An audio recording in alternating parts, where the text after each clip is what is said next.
Assalamualaikum warahmatullahi wabarakatuh. Saya Dwi Istiqomah, NIM C1 channel 18063. Hari ini kita akan melanjutkan pembahasan akuntansi keperlakuan terkait dengan aspek keperlakuan pada audit internal. Nah, jadi di sini pembahasannya ada 5. Yang pertama itu apa yang dimaksud dengan audit internal, bagaimana program dan langkah dari audit internal, apa saja peran dari audit internal, bagaimana peran dari audit internal, dan bagaimana cara memotivasi pihak yang diaudit. Nah, yang pertama adalah pengertian dari audit internal. Jadi audit internal itu sendiri adalah semua aktivitas independen yang memberikan jaminan keyakinan serta konsultasi yang dirancang untuk memberikan suatu nilai tambah serta meningkatkan kegiatan operasi organisasi. Nah, menurut IIA atau Institute of Internal Auditor yang dikutip oleh Boynton pada tahun 2001 menjelaskan bahwa audit internal adalah aktivitas independen, keyakinan objektif, dan konsultasi yang dirancang untuk menambah nilai dan meningkatkan operasi organisasi. Audit internal ini berguna untuk membantu organisasi dalam pencapaian tujuannya dengan melakukan pendekatan sistematis dan disiplin untuk mengevaluasi dan meningkatkan efektivitas manajemen risiko, pengendalian, dan proses tata kelola. Kemudian yang kedua adalah program dan langkah kerja audit internal. Nah, jadi untuk memperoleh hasil audit yang baik dan berkualitas, pelaksanaan audit itu harus direncanakan sebaik-baiknya melalui program audit dan juga langkah kerjanya. Nah, program-program auditor ini disusun dengan manfaat sebagai penetapan tanggung jawab untuk setiap prosedur pemeriksaan, pembagian kerja yang rapi sehingga seluruh unit itu nantinya akan terperiksa secara komprehensif, menghasilkan pelaksanaan pemeriksaan yang tepat dan hemat waktu, menekankan prosedur yang paling penting untuk setiap pemeriksaan, kemudian berfungsi sebagai pedoman pemeriksaan yang dapat digunakan secara berkesinambungan. Sementara isi program ini meliputi pernyataan tujuan, yang mana dalam hal ini harus dipaparkan dengan jelas tentang tujuan yang ingin dicapai, dikaitkan dengan kendala-kendala yang mungkin dihadapi serta pendekatan yang digunakan. Nah, langkah kerja pemeriksaan yang memuat pengarahan khusus dalam melaksanakan pemeriksaan audit ini terdiri dari yang pertama itu perencanaan pemeriksaan, yang kedua pemeriksaan dan evaluasi informasi. Nah, yang ketiga ada komunikasi hasil pemeriksaan, di mana komunikasi ini dia bertujuan untuk mendiskusikan kesimpulan yang akan diperoleh dari hasil temuan pemeriksaan dan rekomendasinya. Dan yang keempat adalah tindak lanjut. Nah, tindak lanjut ini di mana auditor internal itu harus memonitor dan mengawasi apakah tindak lanjut yang harus dilaksanakan tadi atau apakah manajemen perusahaan telah mempertimbangkan dengan matang semua risiko yang mungkin timbul jika ternyata tindakan yang diambil ini tidak sehubungan atau tidak ada korelasi dengan hasil pemeriksaan tersebut. Kemudian yang ketiga adalah peran auditor internal. Jadi peran auditor internal ini sangat unik ya, karena auditor internal ini adalah agen yang memantau agen lain atau manajemen bahasanya. Nah, keduanya itu baik auditor internal maupun manajemen dipekerjakan oleh pimpinan yang sama. Auditor internal ini memainkan peran yang penting dalam mengevaluasi efektivitas sistem pengendalian dan memberikan kontribusi untuk efektivitas organisasi yang sedang berlangsung. Nah, sebelum berlakunya SOX atau Sarbanes-Oxley auditor internal ini pada tahun 2002 ya, jasa auditor internal ini hanya terfokuskan pada deteksi bukan pencegahan.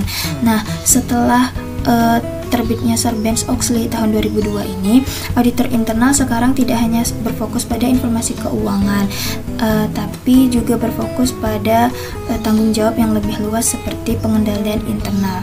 Nah, selain itu juga auditor internal ini juga memainkan peran penting dalam penyebaran praktik terbaik melalui jaringan perusahaan mereka yang dikembangkan lebih luas, baik dalam segi resiko dan juga komunikasi pengendalian.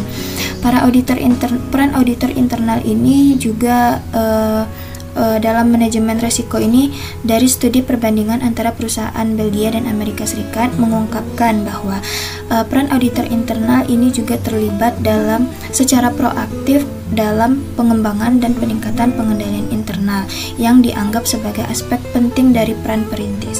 Kemudian auditor internal ini juga berperan secara aktif meningkatkan kesadaran risiko dan pengendalian atas nama manajemen.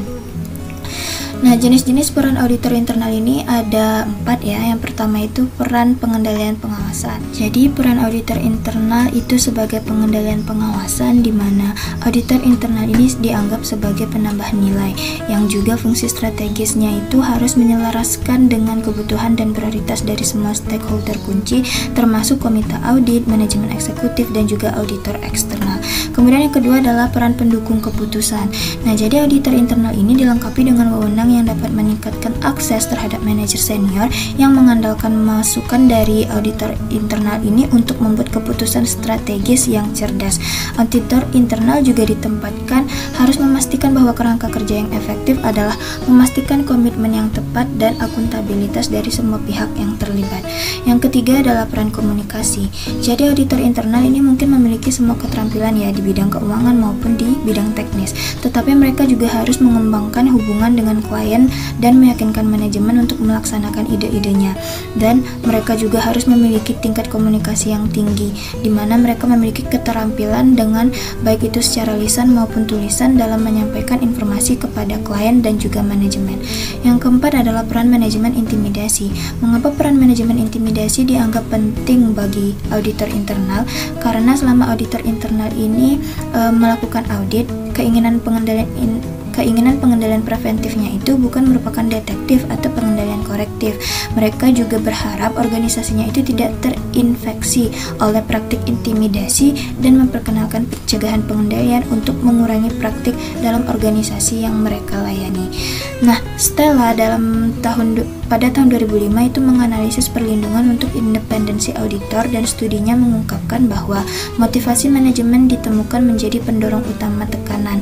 Untuk menghindari tekanan, maka bagian 406 dari Sarbanes-Oxley Act pada tahun 2002 itu memerlukan adopsi kode etik atau standar kinerja formal dengan pengendalian yang diperlukan untuk membantu organisasi dalam mempromosikan iklim etis. Yang kelima, memotivasi pihak yang diaudit.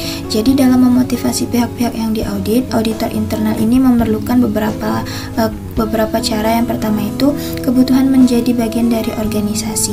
Yang kedua, menghormati diri sendiri dan orang lain.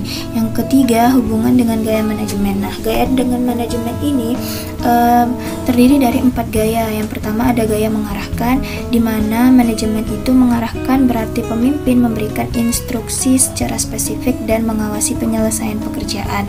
Yang kedua ada gaya melatih, di mana pemimpin itu tidak hanya memberikan pengarahan dan pengawasan, tetapi juga menjelaskan keputusan, menawarkan saran dan mendukung kemajuan bawahannya.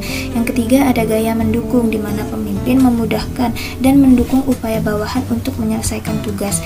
Dan yang keempat ada gaya mendelegasikan, di mana pemimpin di sini dia menyerahkan tanggung jawab pembuatan keputusan dan pemecahan masalah itu kepada bawahannya secara relatif utuh. Kemudian yang keempat ada perubahan manajemen. Nah, perubahan manajemen ini dipengaruhi oleh beberapa faktor. Yang pertama adalah ketakutan terhadap apa yang tidak diketahui, aspek birokrasi dari kenyataan perubahan, dan aspek ego bahwa dengan adanya perubahan maka metode yang dilakukan sekarang itu dianggap tidak layak. Nah, oleh karena itu beberapa pendekatan yang dapat diambil oleh auditor internal untuk berani menghadapi perubahan adalah harus melihat perubahan audit dengan cara pandang manajer. Kemudian konsep auditor terhadap pengendalian seharusnya sejauh mungkin menyerupai konsep manajemen, dan auditor itu harus mengutamakan suatu pendekatan partisipatif. Kemudian yang kelima adalah pengelolaan konflik. Nah, pengelolaan konflik ini suatu karakteristik yang kerap kali terjadi pada proses audit ya. Konflik ini seringkali didefinisikan dalam dua arah maksudnya. Jadi bisa jika tidak ditangani lebih awal maka konflik akan menjadi lebih tajam dan lebih luas. Tapi konflik ini juga bisa menjadi bisa menjadi pembantu ataupun menjadi tolak ukur dalam pencapaian tujuan audit.